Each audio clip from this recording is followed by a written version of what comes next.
How to make your own QR code for Instagram. Let's get started. Launch your Instagram app. Make sure you are using the latest version of Instagram. To check that, launch your Play Store or App Store, search for the app Instagram. After app appears, if you find the option of update, just click on it and update the app to its latest version. Then you can launch it. Now you'll need to navigate to your profile page. Then what you have to do is click on the option Share Profile. With that, you're gonna get your QR code. This is your personal Instagram QR code. You can screenshot it, save it, or share it directly. At the top, you're gonna find the option of color emoji selfie. Clicking on that, you are able to change its style.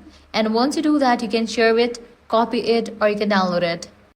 Clicking on the option Share Profile, you're gonna get different platform options to share it. Likewise, you can copy link and share it. And finally, you can click on the option Download and download it. So this is how you can easily make your own QR code for Instagram. If this guide helped you out, do not forget to like, share, and subscribe. Thanks for watching.